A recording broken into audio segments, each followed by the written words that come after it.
What's up, y'all? Welcome back to the Sit Down. This is episode 11.2 now with my good man, my dog, my brother, Marcus.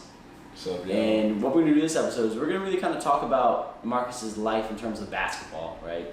Because basketball has really been a staple in his life, and it's provided him a lot of really cool opportunities, a lot of experiences to really travel and go see different things and really grow. You know, and I'm assuming it probably taught you a lot of lessons in life. Definitely. Yeah, so Marcus, talk about it, man. Let's talk some basketball, bro. So, growing up, basketball wasn't my first sport, in all honesty. It's actually baseball. Baseball is what I played first. My brother played baseball. My mom put me in baseball shortly after because him and I were like similar. Baseball, what position? I played catcher, third base, outfielder. I played everything, shortstop. Gotcha.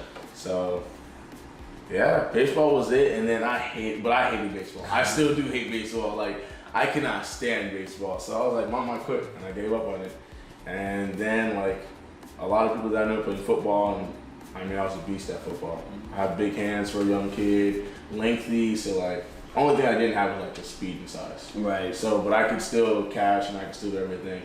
And then right after we played football, when it got dark at the park, you can still play basketball with the lights are on. So I do both. I play football and then go play basketball. And I started getting more into basketball, just watching a lot of the old cats, the skill, the craft, and everything it took in it. And there was a person I looked up to when I was playing basketball, and he was like, "Man, you're never gonna make it." I think that right there is probably the solid defining moment to start my basketball career. So he was like, "Nah, you're never gonna make it. You're not gonna do anything with it." I was like, "Cool." So I took that and I ran with it. So freshman year, 5'8" now, still a little heavy. I tried out for Boynton High, don't make it, no problem. So I go back to the drawing board, and my boy who lives in my neighborhood has always played basketball. So him and I would train all the time. He had all the equipment, he had the goal, he had the basketball. He lived 10 minutes away from me. I walked to his house, we get it going. Every day, work. So sophomore year, I come back, I gain 4 inches. So I'm 6 foot now. So I'm at 6 feet. I slimmed out, more athletic, quicker, or whatever. So I happened to make the team that year. So I made JV my sophomore year, which is lit. Didn't get to play much. I was more a defender because the coach didn't really know me like that. But I got to play. My junior year, I gained 2 inches. So I'm now 6'2", and a little more crafty, but still just grinding every day. And I get cut from varsity that year. And so again, back to the drawing board. So it was like on, off. So my senior year, they get a new coach, and Coach Mitchell, GOAT, shout out to you. And I walk into one of the practices one time, because I went to South Tech. So I went to South Tech where we don't have sports, but you can play for your home school. So I always tried out for Boynton. Oh. That's what I did. So that's an interesting dynamic there. Yeah, so I literally could have played for any school I wanted to. Any school. I could have went to Wellington, Royal, Miami, could have played for any school I wanted to. Wow. But I decided to go and play for Boynton because it was right by my house and I knew a lot of people there. So I get off the bus, I go to one of the, I think it was like conditionings. So it was after conditioning, and he's talking with a certain group of guys who I knew were already going to play. I already knew some of the guys were going to play. I thought, cool, I already know who they are, blah, blah, blah. So he sits there, he's like, "Can you dunk?" And I was like, "Yeah, I can dunk." He was like, "Dunk one time for me." And this is senior year, prime time, and I went through and I sung the ball. It was crazy. I just flew like a freak of nature, like an old LeBron, literally. Like I used to cock the ball back and just bang. So I dunked that, and everybody was starstruck because they had seen me from freshman year to my senior year, and they had never saw that. And they're like, "When did you learn how to jump so high?" And I was like, "I do it. I don't know." Yeah. They came. So from there on out, like dunking and jumping was one of my best abilities. So my coach, he took it and ran with it. He's like, "Okay, the only thing we gotta do is develop you into a scorer." And so my senior year, we did a lot of training, conditioning. It was hard. You gotta run 10 suicides in 10 minutes. And he was a tough coach too. Like he would cuss us out mid-game. And it was just like, "Hey, we either gotta pick it up or we don't." Hey, that's it. So it was pretty cool. I got some stories for that I'll share with you. But before even getting there, man, it was just tough, man. Being a senior, finally making varsity, like I had felt like I'd made it, like I was gonna go somewhere. So a couple of the games, I think one of the coolest games is we went against John Island. And we went against them. We're at their house. And at the end of the first quarter, the score is 16-4. We are getting whooped bad. And the guys on the John Island team are like, oh, it's going to be an easy game, blah, blah, blah, talking hella mess. Basketball players. So 16 points is the most points they scored in any quarter. The second quarter, we outscored them. What was it in the half? We was up 30-something to 20. We had scored like 20, damn near 30 points in the second quarter. Nice. And we came back and blew them out by 30. And they were just upset, and the whole game, it was crazy. So one play, right, this kid is going for a layup, and I have the chase down block already. So he's sitting there, and he took his sweet time looking at me to be cute and fancy, and went for the layup. And you know the padding that's on underneath the backboards? Yeah. I glassed it on the padding, and the padding ripped. Kid you not, I ripped the padding off the block, and I jumped over him at the same time. So it was embarrassing for him, but we were all lit. Everybody went crazy. Man. So that was one of the highlight games. I mean, my very first game that I scored in, because I didn't score until like my third or fourth game. Went on a fast break and dunked on 3 people at the same time. Dang, what? Yeah, right down the middle, bro. Dunked on 3 people. I think like one left of them. Left hand or right hand? Nah, right hand. Right hand. I think like one of them was my teammate, and then everybody else was not for real. Like he was really. I don't know what he thought was going to happen, but it was. Yeah, bro. So that was cool, man. I have a lot of blocks. I mean, my blocks were crazy back in high school, man. But imagine. I mean, like. Because like you said, everybody tries to be all cute and fancy. Bro. And then they get that sent back. I mean, wait till I get to the college stories. I'm going to tell you about those. Those are nasty. But so senior year I was a scorer, but I was hesitant. So my biggest thing, that basketball taught me was to stop being hesitant and being confident. That's why when I approach people, when I talk to people, I'm more confident. Basketball taught me that because if you're scared, if you're whatever, you're not gonna play. You know what I'm saying? And it's like, it's not that I don't have the ability, it's not that I'm not good, but if I don't ever showcase that, if I don't ever, trust in that, then I'm just another player. Right. Oh, it sounds good, you tell me he's good, but he's not doing anything. And that's what that showed me. And even getting into like after high school, I went to Palm Beach State, and every time I tried out, the coach would never pick me.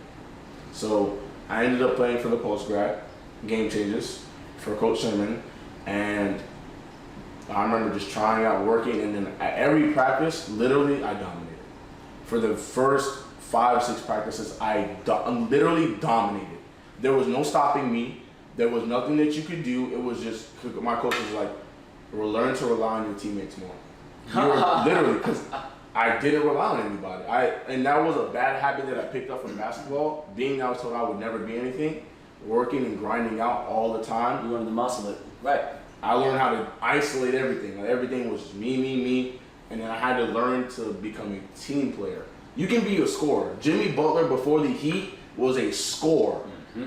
But Jimmy Butler on the Heat is a team player. That's what really expanded his game and made him so much more of a better player. It's not that he can't get buckets, but when you learn how to play within a team, look at LeBron. When he learned how to play the point guard, right, he's a monster. So that's what I had to learn and develop. So getting away from the ISO, like he was like, Marcus, I really need you to learn how to pass the ball. Right. I want you to be my 6'3" point guard. So I had to play the point guard at 6'3" against colleges. And the very first team we played was FMU, Florida Memorial. Oh, FMU? No, FMU. Oh, okay. Florida Memorial, gotcha. Down in Miami. Gotcha. So they had some dogs, but people from Miami, man, those guys are just different. The attitudes, the everything is bad. A lot of negativity when you're not the home favorite. But my very first game, I scored 14 points, and it was a great game. We got blown out by 40 points, 40, 50 points. Really? We got blown out. They were good?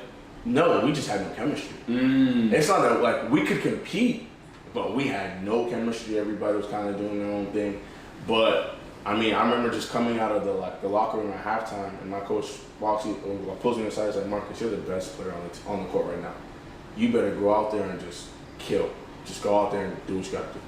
And I was just so hesitant, man. It's such a different environment, when you step on that court in a jersey, coach is looking at you, all this XYZ going on, like you kind of feel a certain degree of pressure, and again, that helped me build into like when I get pressured when I'm at work or I feel pressure in a certain situation. What do you do?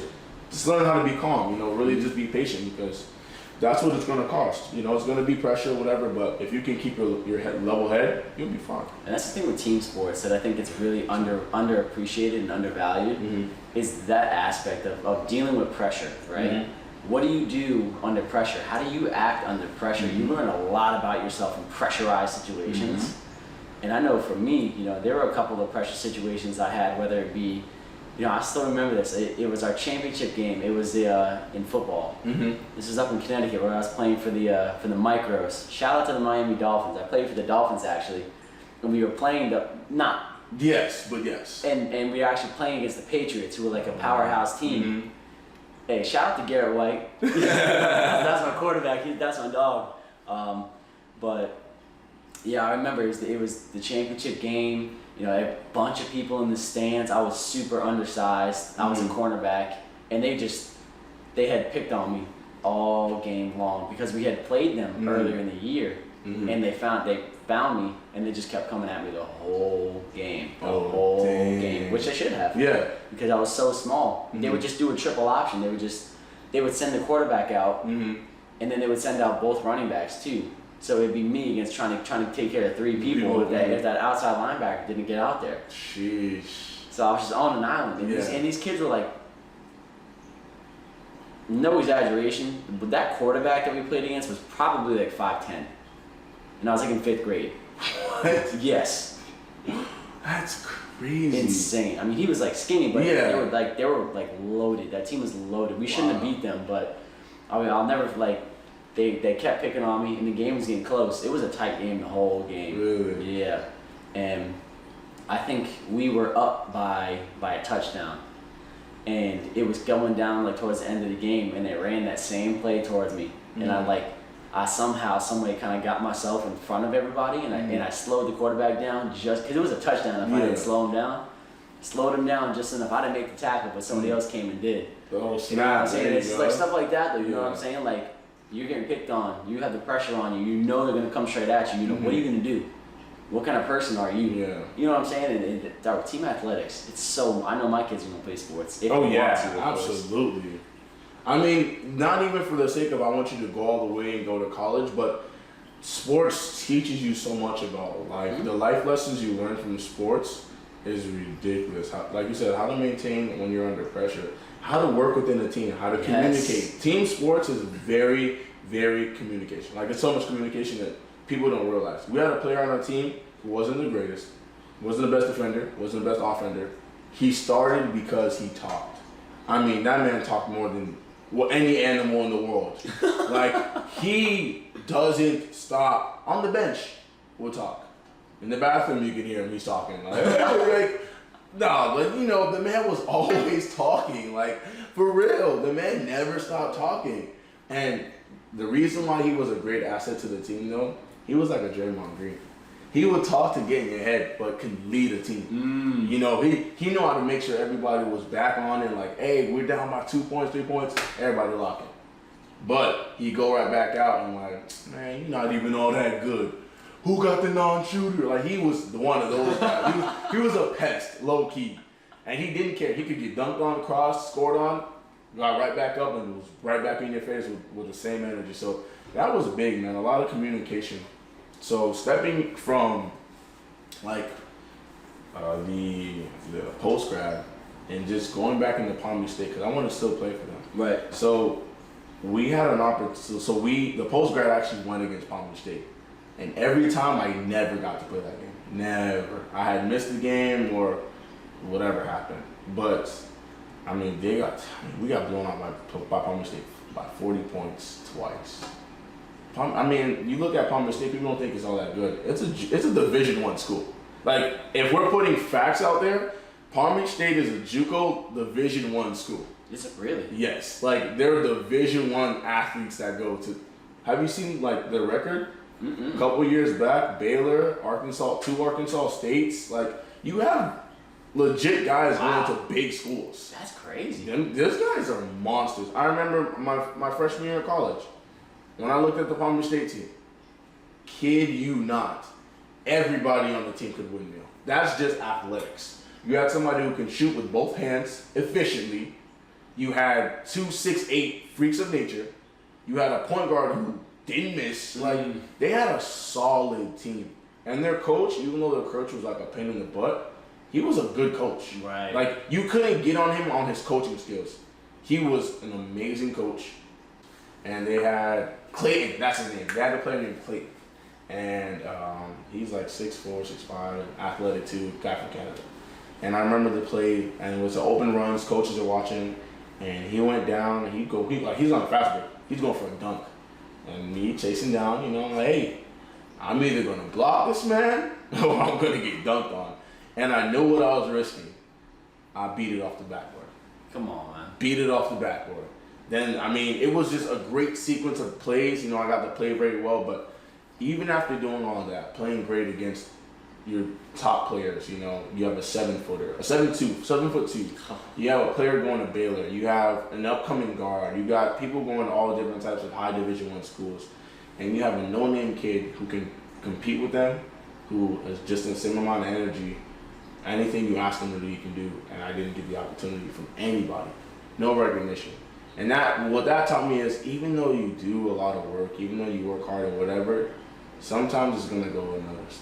And that could have been my breaking moment. That could have been my moment was like, bro, I did all this work, competed, I got no recognition, I'm done with it. You can't do that. Like, basketball has taught me so much, has brought me so far, and I couldn't stop at the end of that. So what do? I just kept hooping. You know, I have coaches now who hit me up. I got people who want me to try out overseas. You know, all different types of opportunities that are giving me. They're just showing up here. It may not be college, it may not be the G League, but here's something else that you can do that's still sports related that you can make your living off of. Sure. You know, so I have a couple of those opportunities that I'm looking at. I haven't really decided on which specific one yet because I don't want to burn out. I don't want to do too much at once and burn out. No doubt. So I gotta definitely like weigh your options. Yeah, Weigh your options. which one's gonna work better for me? I mean, like I said, I've been in the gym lately. And I have still been hooping, so my legs are like, I'm back in shape. I'm really back in shape. I'm good to go. So, what's the next step, basketball-wise? What do you think is the next thing for you? I mean, if it's not playing professionally, which I'm becoming okay with terms with, because that's the thing. You have a goal, and if it doesn't happen, a lot of people tend to hate it or they try to push it till they realize it's too late. Mm-hmm. If it's not like that, just give it back to the next generation who wants to hoop. The next group of guys who are told the same thing like me, that, oh yeah, you're never gonna make it. Like, you can make it. I didn't necessarily go to wherever, but what has taught me, what I've gotten out of basketball in terms of like life lessons, I would do it all over again. I would go back to the time when I was 13, told that, and do it all over again. Redo freshman year, so I would do it all over again because it helped me develop into who I am now.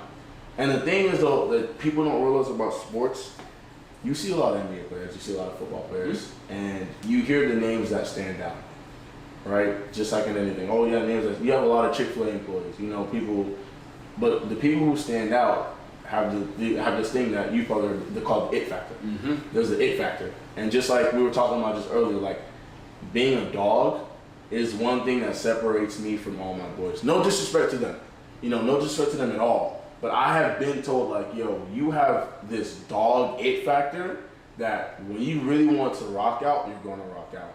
And that's what I've started to learn, especially recently. Like, I go back and play with some of the guys I used to look up to. And it's not the same one. It's like, we're scared to give Marcus the ball. Yes, give Marcus the ball. It's because he's unlocked and he's working on that it factor. Really going in and tapping in on using that it factor. And so like my boy Alton, like we've always played together. And every time I'm like, yo, what are you guys not seeing that I see? Like, I see my dog is doing X, Y, and Z. We put in the same amount of work. We're grinding every day. He may put in extra hours. What is it? And what I'll simply tell you, it's the it factor.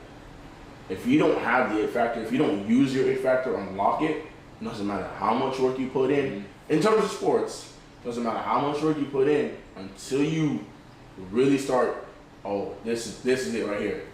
You're gonna be where you're at. And it's unfortunate, but I mean, it's just the way it is. That's why you have LeBrons and Kobe's, right. Kevin Durant, Kyrie Irvings, you have Jason Tatum's, Jalen Brown, because they have that it factor. Kemba Walker doesn't have that it factor anymore. I don't think so. When he was on Charlotte, he had the it factor.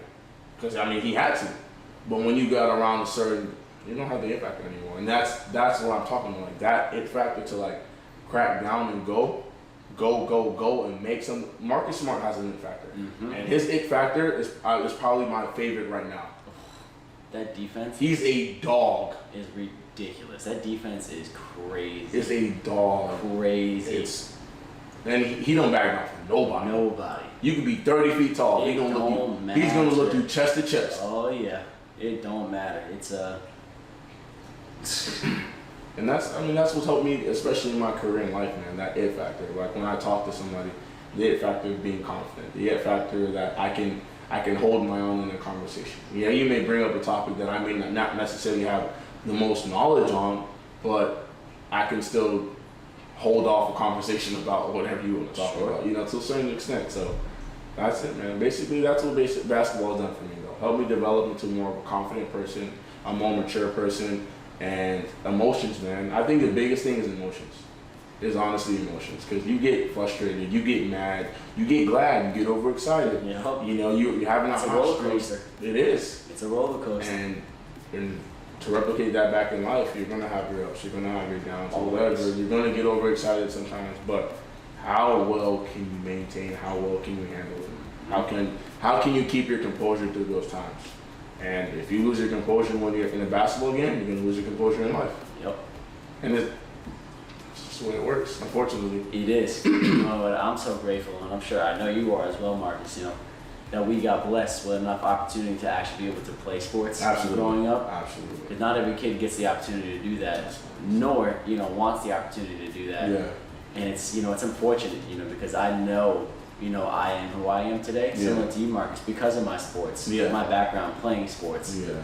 When you start playing sports at 4 or 5 years old, you know more about basketball than it is how to be a human being. Yeah. Or football. You know more about football than you know how to be a little kid. That's true. You know what I'm saying? So it's like, to get those values at a young age, that's a really good foundation you can build off of. That's true. So kudos to you, Marcus. Kudos to you, it, man. But all right, y'all. That's going to be 11.2 of the sit down with my man Marcus. We're going to come back on 11.3, and I'm really excited for this one. Because we're going to talk about the infamous, the world-renowned, the one and only. We're going to talk about Chick-fil-A. Yes, sir. And Marcus is going to give us some stories. He might give us some dirty behind-the-scenes details about everything we're going to see. Shh, can't let nobody know. But until then, we'll see you on the next episode of the Sit Down. See you. Later.